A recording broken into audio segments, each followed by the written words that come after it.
और पहली बड़ी खबर पर विस्तार से बात कर लेते हैं, जहां मध्य प्रदेश कांग्रेस में टिकट बंटवारे के बाद से ही अब विरोधी सुर थमने का नाम नहीं ले रहे हैं। पीसीसी चीफ कमलनाथ के बंगले के बाहर देर रात तक हाई वोल्टेज ड्रामा दिखाई दिया। वहीं वड़नगर विधायक मुरली मोरवाल और समर्थकों ने यहां पर हंगामा किया। टिकट कटने के बाद देर रात तक कमलनाथ के बंगले के बाहर आगजनी, देर रात तक चलता रहा हंगामा यहां पर लगातार। और मोरवाल की जगह अब कांग्रेस ने राजेंद्र सोलंकी को अपना प्रत्याशी बनाया है। आपको बताते चले, एक बड़ा विरोध प्रदर्शन यहां पर देखने को मिला, जिसके बाद प्रत्याशी को बदलने की भी यहां पर मांग की जा रही थी। जिसके बाद आपको बताते चले, कमलनाथ के बंगले के बाहर बड़ा प्रदर्शन दिखाई दिया, पुतला दहन यहां पर किया गया है। और आपको बताते चले, यही हाल बीजेपी में भी दिखाई दे रहे हैं, जहां विरोध के सुर तेज पड़ते नजर आ रहे हैं। और ऐसे में आपको बताते चले, जब से टिकट वितरण हुआ है तब से इसी तरह की तस्वीरें बीजेपी हो या कांग्रेस, दोनों ही दलों की दिखाई दे रही है। मुरली मोरवाल की जगह कांग्रेस ने राजेंद्र सोलंकी को हालांकि प्रत्याशी बना दिया है।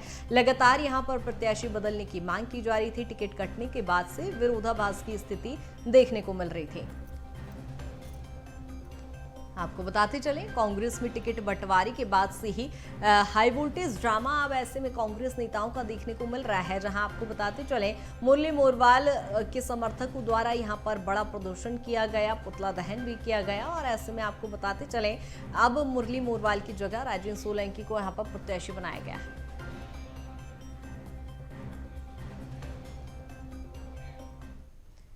वहीं कांग्रेस से एक तो भाजपा से 2 सीटों के लिए उम्मीदवारों की घोषणा मात्र शेष रह गई है और बाकी पर उम्मीदवार मैदान में उतर चुके हैं। आपको बताते चले, इनमें कांग्रेस के 42 तो भाजपा में 22 सीटों पर विरोध हो रहा है। इसके अलावा भाजपा की 6 और कांग्रेस की 15 सीटों पर खुली बगावत दिखाई दे रही है। देर शाम मंडल स्तर के 17 पदाधिकारियों ने भगवान दास सबनानी के विरोध में इस्तीफा तक दे दिया है। आपको बताते चले, वही हाल बीजेपी में भी दिखाई दे रहा है, जहां विरोध के सुर थमने का नाम नहीं ले रहे हैं। आपको बताते चले, जहां कांग्रेस में विरोधाभास की स्थिति देखी गई है, वहीं 15 ऐसी सीटें जहां पर खुली बगावत बीजेपी में भी देखने को मिल रही है। आपको बताते चले, वहीं बीजेपी के कार्यकर्ता नेताओं में भी नाराजगी है। और ऐसे में जब कल हमने ग्वालियर चंबल की तस्वीरें भी देखी, जहां सिंधिया के बंगले के सामने यहां पर बड़ा प्रदर्शन किया गया था, सिंधिया द्वारा उन्हें आश्वासन भी मदद का दिया गया था। जिसके बाद आपको बताते चले, ग्वालियर पूर्व से जब माया सिंह को टिकट दिया गया तो विरोध प्रदर्शन यहां पर बड़ा दिखाई दिया। और ऐसे में आपको बताते चले, कई ऐसी सीटें हैं बीजेपी की जिस पर लगातार विरोध थमने का नाम नहीं ले रहा है। और ऐसे में एक बड़ी चुनौती बीजेपी कांग्रेस दोनों ही दलों के लिए दिखाई दे रही है। हालांकि दोनों ही पार्टियों द्वारा आंतरिक सर्वे कराया गया, जिसके बाद टिकट वितरण हुआ है और बीजेपी का पूरा केंद्रीय नेतृत्व इसमें सक्रिय नजर आ रहा है। बीजेपी के केंद्र से तमाम बड़े फैसले लिए गए हैं। और ऐसे में जब टिकट वितरण धरातल पर हुआ तो कहीं ना कहीं बड़ा विरोधाभास यहां पर देखा जा रहा है। और ऐसे में अब दोनों ही दलों के लिए बड़ी चुनौती सामने खड़ी हो रही है। बीजेपी की 6 और कांग्रेस की 15 सीटों पर खुली बगावत दिखाई दे रही है। और इसी पर ज्यादा चर्चा के लिए सहयोगी प्रखर हमारे साथ जुड़ गए हैं। प्रखर, जिस तरह से हम देख रहे हैं, जब से टिकट वितरण हुआ है, बीजेपी हो या कांग्रेस, दोनों में ही अब विरोध के सुर तेज दिखाई पड़ रहे हैं।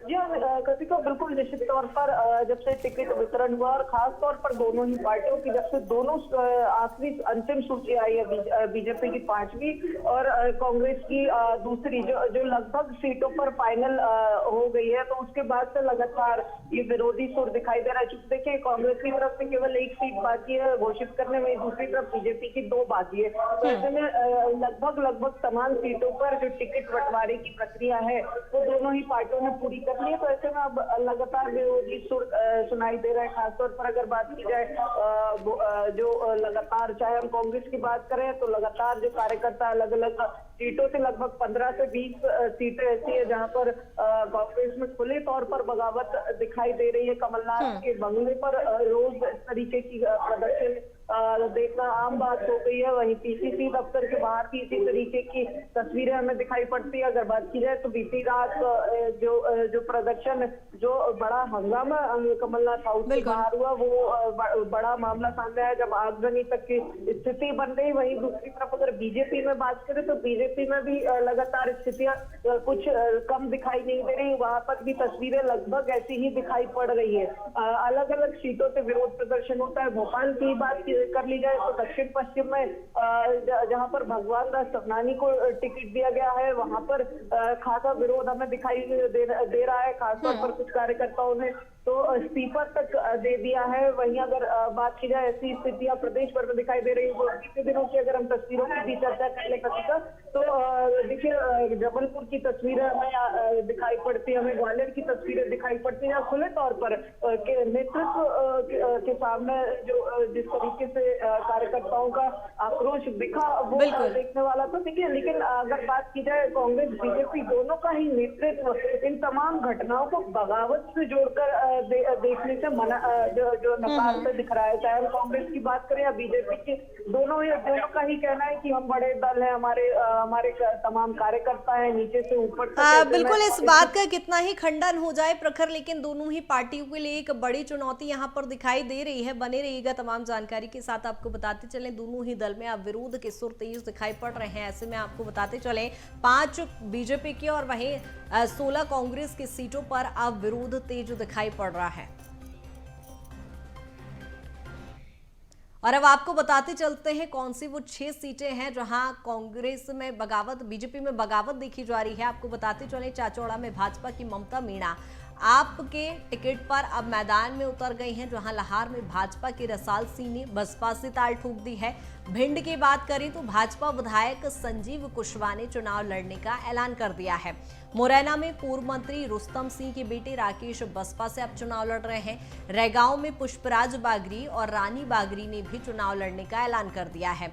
सीधी की बात करें तो विधायक केदारनाथ ने निर्दलीय चुनाव लड़ने का ऐलान कर दिया है। यानी साफ तौर पर अब आपको बताते चलें कि जब बगावती सुर तेज हुए तो कहीं ना कहीं निर्दलीय चुनाव लड़ने से और एक और बीजेपी के लिए खतरा मंडराते यहाँ पर नजर आ रहा है। जहां आपको बताते चले आप और बसपा जैसी पार्टियों का सहारा इन नेताओं को मिला है और कहीं ना कहीं अब टिकट कटने का डर बीजेपी को सता रहा है।